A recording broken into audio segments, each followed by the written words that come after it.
सो Netflix पे बहुत ही एक तरह से कमाल की मूवी देखी मैंने। Although Netflix India usually disappoints me, but Netflix में जब ये हिंदी मूवी आई, जो ट्रेलर से मुझे जो ज्ञात हुआ, मुझे वो काफ़ी इंटरेस्टिंग लगा था। और जब मैंने मूवी देखी तो वेरी फ्रैंकली हाँ, आई वॉज नॉट डिसअपॉइंटेड। मैं नहीं कहूँगा ये परफेक्ट फिल्म है, ये एक वन टाइम वॉच ज़रूर है और इसके भी अपने कुछ फ्लॉज है, बट हाँ, जो मुझे इस मूवी से एंगेज रख पाई वो थी एक्टिंग। इसके नॉट जस्ट मेन किरदारों की, अभिषेक बच्चन की, यामी गौतम की, बट और भी जो जितने जितने जिन्होंने कैरेक्टर्स आर्टिस्ट का रोल प्ले किया है वो उन्होंने भी काफ़ी अच्छा प्ले किया है। सो ऑल ऑल चलिए शुरू करते हैं, इस पे बात करता हूँ। ये एक रियल लाइफ इंसिडेंट से इंस्पायर्ड होके एक फिक्शनल कहानी लिखी गई है। यस, इट्स अ फिक्शनल कहानी, इट्स नॉट अ बायोपिक। लेकिन जब आप ये मूवी देखोगे, अगर आपको थोड़े बहुत ही पॉलिटिक्स का की जानकारी है तो करीब 79-89 में हरियाणा के जो सीएम थे चौटाला जी, उन्होंने ओम प्रकाश चौटाला ने उनको किसी स्कैम के अंतर्गत उनको तिहाड़ जेल में इम्प्रिजन किया गया था, जेल में रखा गया था और उन्होंने जेल से अपनी 10वीं की पढ़ाई करी थी। ऑलमोस्ट शायद वो 80 ईयर्स के थे उस टाइम पे। उन्होंने उस उम्र में 10th की पढ़ाई पूरी करी और उस पूरी स्टोरी को से इंस्पायर करके, मैं नहीं कहूँगा उस स्टोरी को मूवी में कन्वर्ट करा है। इट्स नॉट अ बायोपिक, बस उस इंसिडेंट को इंस्पिरेशन में रख के एक ऐसा फिक्शनल स्टोरी आपके सामने लाया गया है, दैट वाज 10वीं। इसमें जो एक हरित प्रदेश फिक्शनल सिटी, फिक्शनल स्टेट हरित प्रदेश, उसके जो सीएम हैं चौधरी, गंगा राम चौधरी, जो प्ले करते हैं अभिषेक बच्चन, तो वो एक तरह से किसी वजह से जेल में गए हैं। मैं ज़्यादा डिटेल में नहीं जाऊँगा किस वजह से क्या नहीं, बट हाँ, वो जेल में गए हैं, इतना भी आपने ट्रेलर में देखा हो। तो जब वो जेल में जाते हैं तो ऑब्वियसली वो दिखाया जाता है कि वो थोड़े से एरोगेंट हैं, थोड़ा सा नकचढ़ापन है उनका, थोड़ा सा अपना एक एटीट्यूड है। अंदर जाते ही वो एक तरह से गाना गाने लग जाते हैं। सो हाँ, यहाँ पे अक्सर मैं यही कहता हूँ कि फिल्मों में गाना गाने की क्या ज़रूरत है, बट इस फिल्म का जो अपार्ट फ्रॉम द फर्स्ट गाना, जो बाकी गाने हैं, मैं वो बोलूँगा those are very well integrated with the story. So इस फिल्म में वैसे तो स्टोरी काफ़ी अच्छी है कि वो दिखाया जाता है किस तरह से एजुकेशन एक इंसान को बदल देती है, आंखें खोल देती है एजुकेशन एक तरह से। और कुछ कुछ चीज़ें मुझे और भी अच्छी लगी, जैसे मुन्ना भाई MBBS 2 में आपने जब देखा था कि जब वो संजय दत्त गांधी जी के बारे में पढ़ रहे थे तो वो एक तरह से गांधी जी को इमेजिन कर रहे थे सामने और वो गांधी जी से इंटरेक्ट भी कर रहे थे अपने मन ही मन में।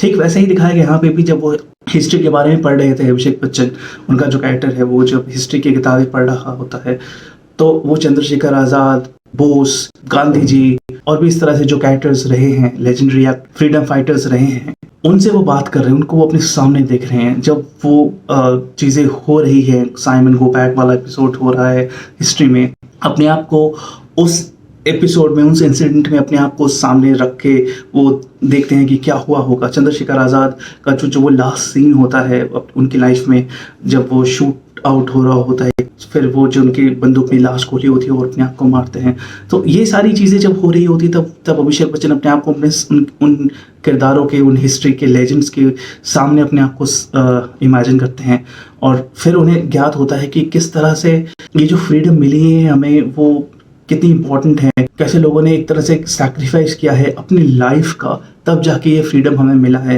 एंड काफ़ी लोग इस फ्रीडम को वेस्ट की तरह से यूज़ करते हैं और ये उन्हें ज्ञात होता है एजुकेशन से। उसी बात पे फिर और भी ऐसे किरदार सामने आते हैं जो उन्हें केमिस्ट्री पढ़ाते हैं, जो एक राय बरेली करके जो एक कैरेक्टर है, बड़ा इंटरेस्टिंग कैरेक्टर है वो।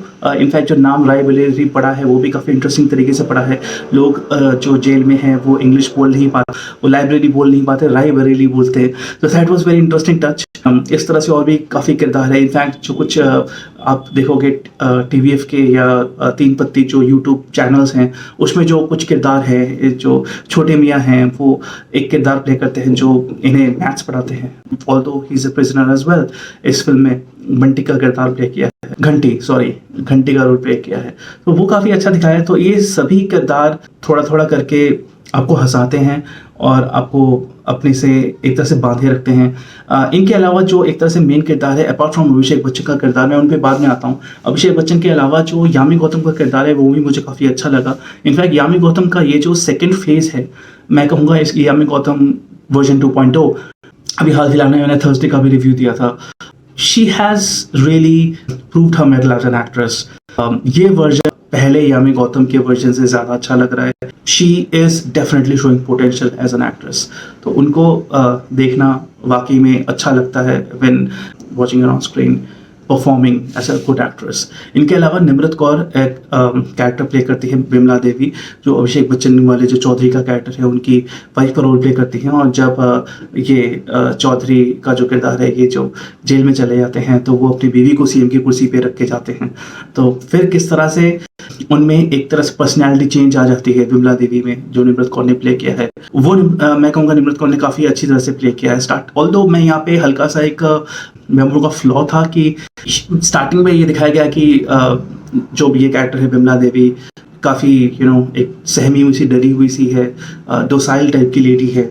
और तो इनफैक्ट जब वो स्पीच भी पढ़ रही होती है तो वो स्टैमर करती है।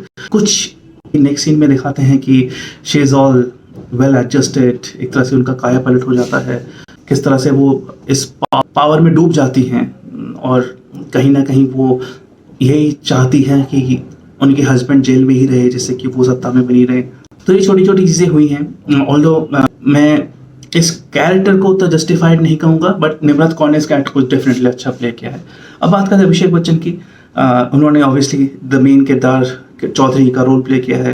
उन्होंने काफ़ी अच्छी तरह से जो एक हरियाणवी एक्सेंट पकड़ी है, जो उनके भाव में, चाल चलन में, बॉडी लैंग्वेज में जो एक ट्रांसफॉर्मेशन लाने की कोशिश करी है वो काफ़ी इंटरेस्टिंग है, वो अच्छा लगा मुझे। सो मैं बोलूँगा 10वीं is a one time watch, मुझे अच्छा लगा। ख़ास तौर से जो सेकंड हाफ है मुझे थोड़ा सा रश लगा, लेकिन इट वाज गुड। इनफैक्ट खास तौर से एक सीन था जहाँ पे जब 10वीं का रिजल्ट आता है, अभिषेक बच्चन देखते हैं अपना नाम उस पर, ऑल द प्रेडिक्टेबल है, सो मैं कह सकता हूँ कि ऑब्वियसली आप सभी गेस कर सकते हैं कि he would have cleared the 10वीं एग्जाम। और जब वो पलट के यामी गौतम को देखते हैं, यामी गौतम जो पुलिस सुपरिटेंडेंट का रोल प्ले किया है यहाँ पे, उनमें जो एक बिना कहे आंखों में एक काइंड ऑफ एक कन्वर्सेशन होता है, you could feel that conversation that she has made it। तो वो जो एक्सप्रेशन है that was quite good। और ये अच्छे किरदार ही डिस्प्ले कर सकते हैं बिना कुछ कहे आंखों से। सो ये इन थोड़ी चीज़ों की वजह से डेफिनेटली मैं 10वीं को रिकमेंड करूँगा।